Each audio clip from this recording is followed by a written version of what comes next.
राधे राधे। दीप्ति महाजन blog में आप लोगों का स्वागत है। श्री रामचरितमानस का पाठ।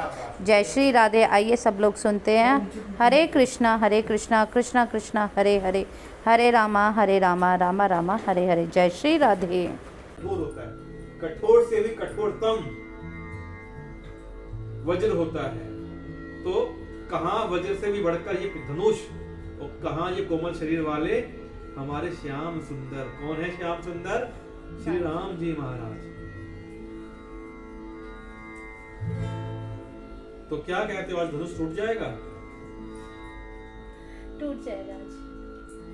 चलिए देखते हैं, पाठ में आगे बढ़ते हैं। मैं रहस्य नहीं खोलूंगा कि आज धनुष टूटेगा या प्रसंग आगे बढ़ेगा। ये है बात प्रसंग के अंत में मालूम पड़ेगा। आइए आगे का दर्शन करते हैं।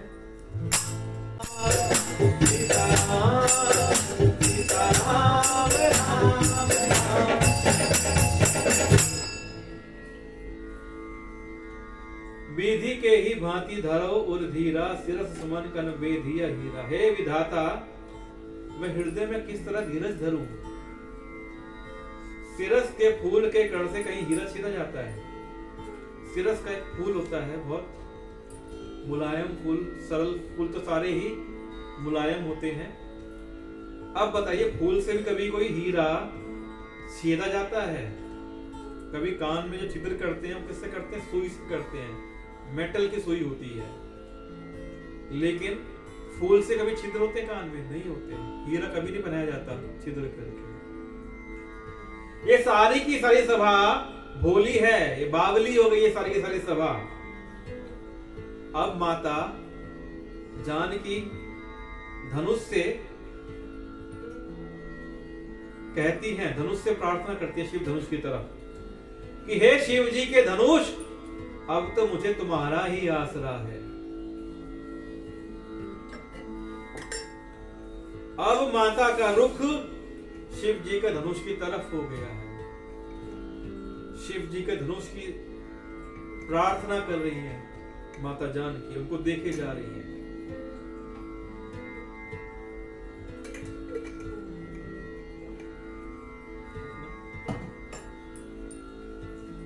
आइए, और क्या कहती है? बड़ी मजेदार बात सीता माता अगली चौपाई में कहेंगी। आप सुनेंगे तो आपको भी थोड़ा सा हास्य ऐसा महसूस होगा।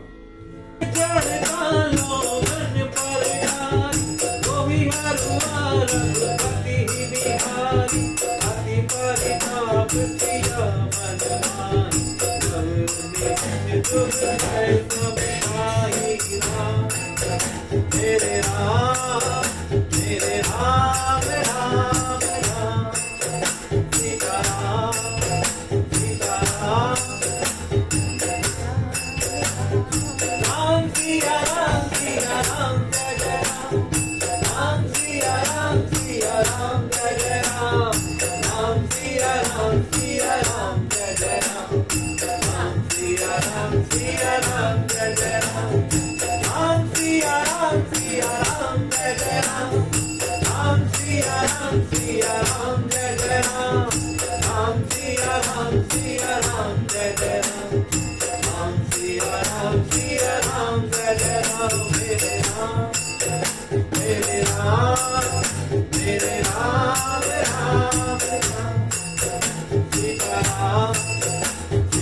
राम, सीता राम राम राम। आज मेरे म्यूजिशियन ना, मैं बार बार चेंज करता हूँ तो कंफ्यूज हो जाते हैं। बताओ हमारे म्यूजिशियन कौन है? सौम्या और मोक्ष। क्या?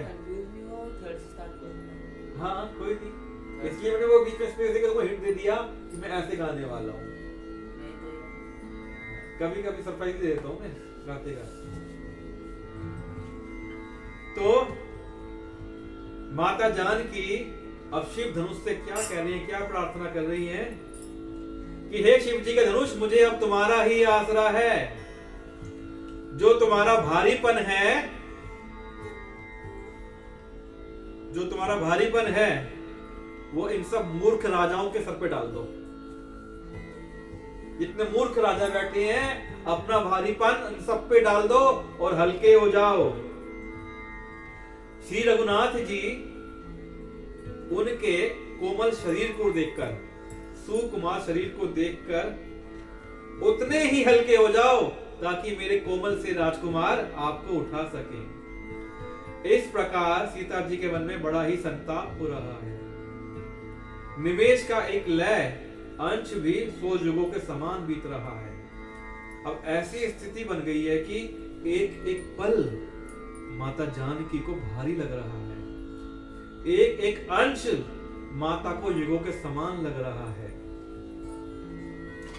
तो क्या बात कही माता सीता ने कि हे धनुष महाराज, आप अपना सारा भारीपन इन मूर्ख राजाओं पे डाल दो और खुद हल्के हो जाओ, इनके सर को भारी कर दो, इन मूर्ख राजाओं के। प्रभु ही चिताई पुनि चितव मही, राजत लोचन लोल, खेलत मन सिज मीन जो, जनु विधु मंडल डो। सिया राम सिया राम सिया राम राम राम, मेरे राम मेरे राम मेरे राम राम राम। प्रभु श्री रामचंद्र जी को देखकर माता सीता फिर पृथ्वी को देखती हैं। अब माता सीता जी, देखो बड़ी गहरी बात है कि माता सीता जी पृथ्वी को क्यों देख रही हैं? तुम्हें याद है? याद है तुम्हें? क्योंकि माता सीता भूमिजा है, उनका नाम है भूमिजा। भूमि से उत्पन्न हुई थी माता सीता। जब कोई बच्चा व्याकुल होता है तो किसकी तरफ देखता है? अपनी माँ की तरफ। अपनी माता की तरफ देखता है। तो माता सीता पृथ्वी की ओर देख रही है, मानो कह रही हो कि हे माता पृथ्वी, इस धनुष को जकड़ना मत, ढीला कर देना, हल्का कर देना, ताकि मेरे रघुनाथ इसको उठा पाए। जिस प्रकार एक बच्चा व्याकुल होने पर अपनी माता की ओर देखता है और प्रार्थना करता है, वैसे ही माता सीता धरती की ओर देख रही हैं और माता सीता धरती से कह रही हैं कि हे धरती माता, इस धनुष को जकड़ो मत, ढीला छोड़ दो, हल्का कर दो, ताकि मेरे सुकुमार राजा राम इस धनुष को आराम से उठा ले। और सीता जी के चंचल नेत्र इस प्रकार शोभित हो रहे हैं जैसे मानो की चंद्रमंडल रूपी डोल में कामदेव की 2 मछलियां खेल रही हों। अब माता जानकी की सुंदरता का क्या कहना। तो माता जानकी के नेत्रों को यहाँ बाबा गोस्वामी तुलसीदास जी ने कामदेव की 2 मछलियों की उपमा दी है, जिसकी रचना मानो कामदेव ने खुद की हो। आइए आगे का दर्शन करते हैं।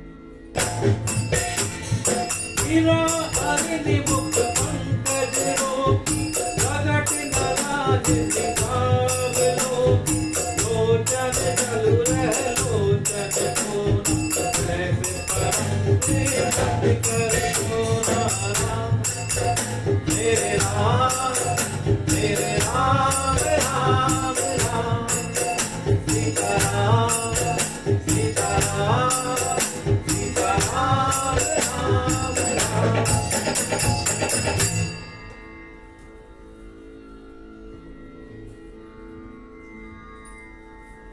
गिरा अलीनी मुख पंकज रोकी, प्रगट न लाज निशा अवलोकी। सीता जी की वाणी रूपी भ्रमरी को उनके मुख रूपी कमल ने रोक रखा है। सीता जी कहना तो बहुत कुछ चाहती हैं, लेकिन उन्होंने अपनी बात को, अपनी वाणी को नियंत्रण में रखा हुआ है। जैसे मुख पर कमल बंधा हुआ हो, उसने भ्रमरे को रोक लिया हो। भ्रमरे की और कमल की कहानी पंडित जी बता रहे थे, याद है? क्या थी भंवरे की और कमल की कहानी?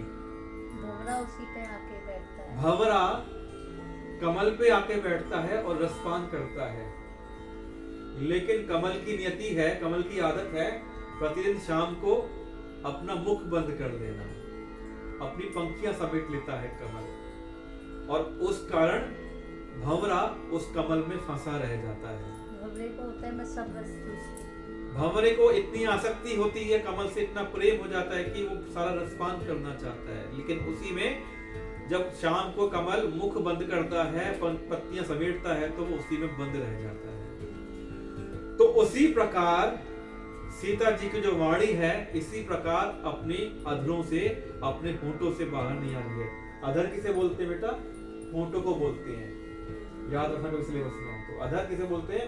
होंठों को बोलते हैं। और ये भंवरे की और कमल की कहानी याद रखना, ठीक है। प्रकट न लाज निशा अवलोकी, लाज रूपी रात्रि को देखकर वह प्रकट नहीं हो रही है। नेत्रों के जल नेत्रों के कोने में रह जाते हैं। अब नेत्रों से आंसू तो आने को है माता जानकी के, लेकिन वो किसी कोने में वापस रह जाते हैं, जैसे बड़े भारी कंजूस का सोना कोने में गड़ा रह जाता है। इसका मतलब क्या है? लोग बड़े कंजूस होते हैं, धन को इकट्ठा करते हैं, फटे हुए कपड़े पहन लेंगे, फटे हुए निक्कर पहन लेंगे, पजामे पहन लेंगे, लेकिन धन इकट्ठा करेंगे, खर्च नहीं करते धन, कंजूसी से खाएंगे पिएंगे, क्या करेंगे? सोना इकट्ठा करते हैं, और सोने को गाड़ गाड़ के रखते हैं का कोने के अंदर। लेकिन एक वक्त ऐसा आता है जब मृत्यु अटल रहती है, मृत्यु आके उनको ले जाती है, तो कंजूस का सोना कहां रह जाता है? कोने में गड़ा हुआ, और कंजूस सिधार जाता है। तो उसी प्रकार माता के नेत्रों में जल कोने में पड़ा हुआ है, जो बाहर आना चाहता है, लेकिन माता ने, जानकी माता ने रोका हुआ है।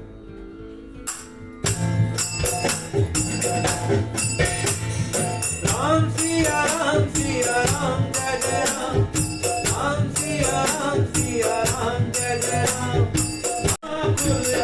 बड़ी जान हरि धीरज प्रति उर्गान, मन मन भजन मोर भगवान, रघुपति पद चित्ते वाजा राम, मेरे राम मेरे राम राम राम, सीता राम सीता राम सीता राम राम। सकुची व्याकुलता बड़ी जानी। अब माता सीता को लगने लग गया, अरे मेरी व्याकुलता तो दो दिख रही है, मैं ऐसा कैसे व्यवहार कर रही हूं। तो ऐसा जानकर माता सीता सकुचा गई और सहज हो गई, और फिर धरी धीरजो प्रतीति उर आनी, और धीरज धरकर हृदय में विश्वास ले आई कि तन मन वचन मोर पनु साचा, रघुपति पद सरोज चितुराचा। कि यदि तन मन और वचन से मेरा प्रण सच्चा है, और श्री रघुनाथ जी के चरण कमलों में मेरा चित्त वास्तव में अनुरक्त है, तो मुझे श्री रामचंद्र अपने चरणों की दासी बिल्कुल बनाएंगे। दर्शन करते हैं आगे के। भगवान रघुवर के दास, यही के जही पर संतने, तो देहि मिलाई न मेरे राम राम राम राम, सीता राम सीता राम सीता राम राम राम।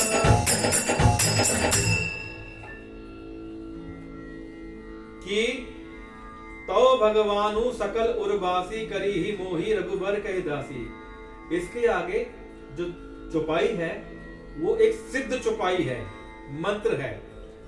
तो पहले मैं इसका आपको अर्थ समझाता हूं, फिर मैं सिद्ध चौपाई का आपको अर्थ समझाऊंगा और आपको बोलना सिखाऊंगा। कि तो भगवानु सकल उर्वासी, करी ही मोही रघुबर के दासी। कि अगर तन मन और वचन से मेरा प्रण सच्चा है, और श्री रघुनाथ जी के चरण कमलों में मेरा चित्त वास्तव में अनुरक्त है। चित्त किसे बोलते हैं बेटा? मेरा चित्त अनुरक्त है, मतलब मेरा मन अनुरक्त मतलब जुड़ा हुआ है, अनुरक्ति विरक्ति, विरक्ति होता है मतलब किसी चीज से मन उचट जाना, और अनुरक्त मतलब उससे मन जुड़ जाना, प्यार हो जाना। ये चीज ध्यान रखना, काम आएगी। अनुरक्ति और विरक्ति, ठीक है, कि मुझे तो भैया क्या कहते हैं, डोसा खाने से विरक्ति हो गई है, यानी कि डोसा खाने वाला मन नहीं करता। अनुशक्ति मतलब मुझे तो डोसे से अनुशक्ति हो गई है, मेरा डोसा खाने का मन करता है। तो अनुशक्ति और विरक्ति दो शब्द हैं। कल अपने जब बात करोगे आपस में तो इन उदाहरणों को यूज करना बात करते हैं, अनुशक्ति और विरक्ति। तो यदि तन मन और वचन से मेरा प्रण सच्चा है, तो श्री रघुनाथ जी के चरण कमलों में मेरा चित्त वास्तव में अनुरक्त है, तो सबके हृदय में निवास करने वाले भगवान मुझे रघुश्रेष्ठ रामचंद्र जी की दासी अवश्य बनाएंगे। अब माता सीता ने खुद का संकल्प, खुद का प्रण खुद ही को समझा लिया। अब आगे की जो चौपाई है बड़ी सिद्ध चौपाई है।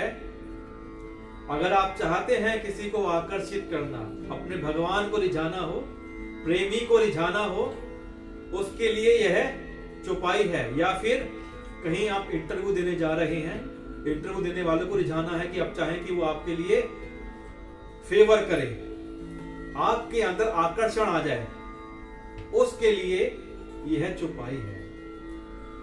जही के जही पर सत्य सनेहु, सोते ही मिलई न कछु संदेहु। कि जेही के जेही पर सत्य सनेहु, सोते ही मिलई न कछु संदेहु। आप इस चौपाई को अपना के जाइए, आपके अंदर आकर्षण आ जाएगा और आप अपने काम को बनाकर आएंगे। जिसका मतलब है कि जिसका जिस पर स्नेह होता है, जिसका जिस पर सच्चा स्नेह होता है, वह उसे मिलता ही है, इसमें कुछ भी संदेह नहीं है। जेही के जेही पर सत्य स्नेहु, सोते ही मिलई ना कछु संदेहु। जिसका जिस पर सच्चा स्नेह होता है वह उसे मिलता ही है, इसमें कुछ भी संदेह नहीं है। इस सिद्ध चौपाई का पाठ करके जाइए और आपके अंदर स्वयं ही आकर्षण आ जाएगा। आइए आगे का दर्शन करते हैं।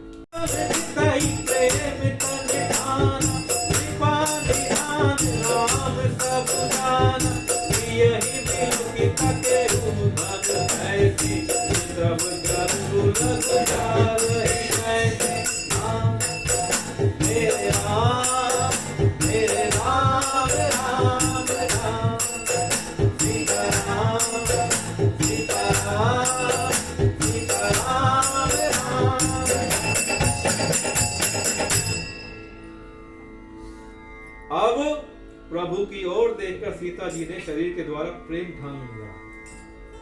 शरीर के द्वारा प्रेम ठान लिया मतलब अर्थात ये निश्चय कर लिया कि मेरा यह शरीर अब इन्हीं का होकर रहेगा, नहीं तो फिर रहेगा ही नहीं। माता जानकी ने प्रण कर लिया, अब ये मेरा शरीर श्री रघुनाथ जी का है। अगर ये श्री रघुनाथ जी का नहीं हुआ तो ये किसी और का नहीं रहेगा, ये शरीर रहेगा ही नहीं। कृपा निधान श्री राम जी सब जान गए, सियहि बिलोकी तकेऊ धनु कैसे। उन्होंने सीता जी को देखकर धनुष की ओर कैसे ताका। चितब गरुरु लघु ब्यालहि जैसे, जैसे गरुड़ जी छोटे से सांप की ओर देखते हैं। इसका मतलब क्या है कि जैसे गरुड़ जी छोटे से सांप की ओर देखते हैं। गरुड़ जी सांप का शिकार करते हैं, वो उनका आहार होता है। आहार श्रृंखला है ना। हाँ, सांप चल रहा होता है, गरुड़ बहुत ऊंचा चल रहा होता है। गरुड़ दूर से ही सांप को देख लेता है, इतनी तेज दृष्टि होती है गरुड़ की। पक्षी गूगल करो, बताओ। ओ यस, ठीक है ना। तो गरुड़ पक्षी दूर से ही सांप को देख लेते हैं। इसी प्रकार श्री रघुनाथ जी धनुष की ओर देख रहे हैं। लखन लखे रघुवंश मणि, ताके हर को दंडु। पुलकी गात बोले बचन, चरप चापी ब्रह्मांडु। राम मेरे राम, मेरे राम राम राम। सीताराम सीताराम सीताराम राम राम। बोलिए सियापति रामचंद्र की जय हो। जय की आवाज नहीं आई बच्चों। जय सियापति रामचंद्र की जय हो। हाँ। आइए आगे का दर्शन करते हैं। कुंज रहूं कमठ रही बोला, धरहूं धरनी धरी धीर न डोला, नामु चढ़ी शंकर धनुषोरा, दोहु सहज सुनि आय तोरा राम। मेरे राम राम राम, सीताराम सीताराम सीताराम राम राम। देखिए इस चौपाई में कितना अच्छा अलंकार का प्रयोग किया है गोस्वामी बाबा तुलसीदास जी ने कि धरहु धरनी धरी धीर। धा का उपयोग रिपीटेड किया है। ये पता है कौन सा अलंकार है? धरहु धरनी धरी धीर, अनुप्रास अलंकार। पढ़े अलंकार? इसमें धा शब्द बार बार आ रहा है। धरहु धरनी धरी धीर, धा 4 बार रिपीट हो रहा है। क्या होता है अनुप्रास अलंकार में? रिपीट्स आते हैं, उससे सुंदरता बनाई जाती है। तो उसमें कितनी सुंदरता आ रही है ना। धरहु धरनी धरी धीर, दिसी कुंज रहू कमठ अहि कोला, धरहु धरनी धरी धीर न डोला। बहुत अच्छा अलंकार का यहाँ पे प्रयोग किया हुआ है कि हे दिग्गजो, हे कच्छप, हे शेष, हे वाराह, धीरज धरकर थामे रहो जिसमें यह हिलने न पाए। श्री रामचंद्र जी शिव जी के धनुष को तोड़ना चाहते हैं। मेरी आज्ञा सुनकर सब सावधान हो जाओ। श्री लक्ष्मण जी के बारे में आपको बताऊं मैं। श्री रामचंद्र जी नारायण का अवतार है, माता जानकी लक्ष्मी का अवतार है, और जो लक्ष्मण जी हैं वो शेषनाग का अवतार है। शेषनाग कौन है? जिनके ऊपर नारायण जी शयन करते हैं, विश्राम करते हैं। तो वो सदैव उनके साथ में रहते थे। तो वो क्या कह रहे हैं कि उन्होंने अब अपने एक पांव को आगे बढ़ा के रख लिया है लक्ष्मण जी ने, और वो पांव धर के, आपने सुना होगा कि हमारी धरती किसके ऊपर है? कछुए के ऊपर चल रही है, पृथ्वी घूम रही है। सुना है इसकी बात ना? बचपन में कही थी कि पृथ्वी किसके ऊपर है? कछुए के ऊपर है। कुछ लोग कहते हैं कि हमारी पृथ्वी शेषनाग के ऊपर है, फन के ऊपर घूम रही है। और कुछ लोग कहते हैं कि वारा के ऊपर, यानी जो सूर्य भगवान है उनके ऊपर हमारी धरती घूम रही है। सूर्य एक अवतार नारायण जी ने सूर्य का भी लिया था। सूर्य को वारा बोलते हैं। तुमने मूवी देखी है कंतारा? कंतारा मूवी में देखो तो वारा यानी सूर्य को की एक अवतार ये भी था भगवान नारायण जी का। तो हे कछुए, हे कच्छप, हे शेषनाग, हे वारा, इस धीरज धरकर इस पृथ्वी को थामे रहो। उनको कह रहे हैं कि इस धरती को थाम लो जिसमें यह हिलने ना पाए। श्री रामचंद्र जी शिव जी के धनुष को तोड़ना चाहते हैं। कहीं ऐसा ना हो कि जब धनुष को तोड़ा जाए तो धरती हिलने लग जाए। मेरी आज्ञा सुनकर सबके सब सावधान हो जाओ, इस धरती को थाम लो। समीप रहूं जब आए, नर नारी में सुर सुख कराए, अब कर संसव धरु अज्ञान, मंद मही तन कर अभिमान उड़ान। मेरे राम राम राम, सीता राम सीता राम सीता राम राम।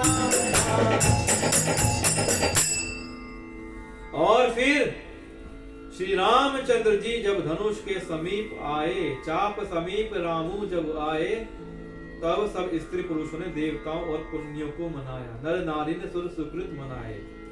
तब सब स्त्री पुरुषों ने क्या कहा कि मेरे जितने पुण्य हैं, हमारे जितने पुण्य हैं, सब पुण्य ले लो और हमारे देवताओं मान जाओ, कृपा करो। सब ने अपने अपने इष्टों को, अपने पितरों को मनाया। सब कर संसव अरु अज्ञानो, मंद महीपन कर अभिमानो। लेकिन जो नीच राजा हैं, अभिमानी राजा हैं, उन सबको अभी भी संदेह है, अज्ञान है। और नीच राजाओं को तो अभी भी अभिमान है।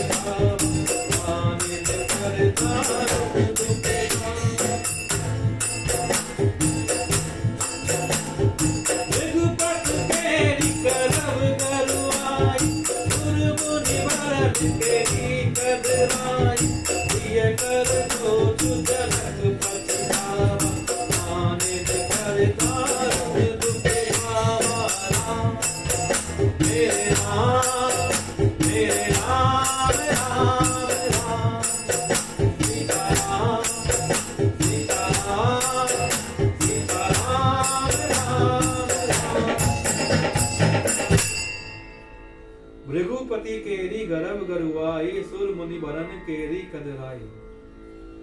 परशुराम जी के गर्भ की गुरुता, देवता और श्रेष्ठ मुनियों की कातरता। जो श्रेष्ठ मुनि है उनके अंदर भी थोड़ा सा भय है। सिए कर सोचू जनक पछितावा।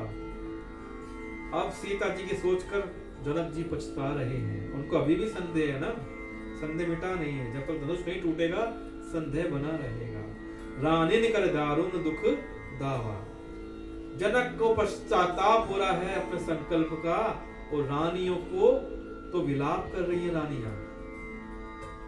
दारुण दुख हो रहा है उनको, रानियों को। तो इस प्रकार आज के हमारे 2 पृष्ठ संपन्न हुए और आज भी धनुष नहीं टूटा। लेकिन मेरा आशय है कि धनुष कल पक्का टूट जाएगा। तो कल आप सबसे निवेदन है कि ज्यादा से ज्यादा संख्या में आए, क्योंकि कल धनुष टूटेगा और बड़ा शुभ प्रसंग रहेगा। आपको सुनने में आनंद आएगा। मुझे आशा है कि आपको आज का प्रसंग सुनने में आनंद आया होगा। ऐसे ही मैं कोशिश करूंगा कि कल का आपको प्रसंग सुनने में आनंद आए, राम कथा सुनने में आनंद आए।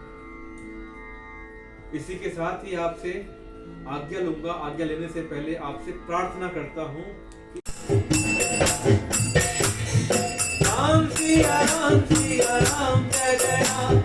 राम सिया राम सिया राम जय जय राम। राम सिया राम सिया राम। हरे कृष्णा, राधे राधे। मिलते हैं अब अगले ब्लॉग में। इस ब्लॉग को यहीं समाप्त करते हैं। कल फिर लेकर आएंगे श्री रामचरितमानस का पाठ। देखते हैं अब उसमें धनुष टूटेगा कि नहीं टूटेगा। हरे कृष्णा कृष्णा कृष्णा हरे हरे। जय सिया राम, जय जय सिया राम। जय हो श्री बांके बिहारी लाल।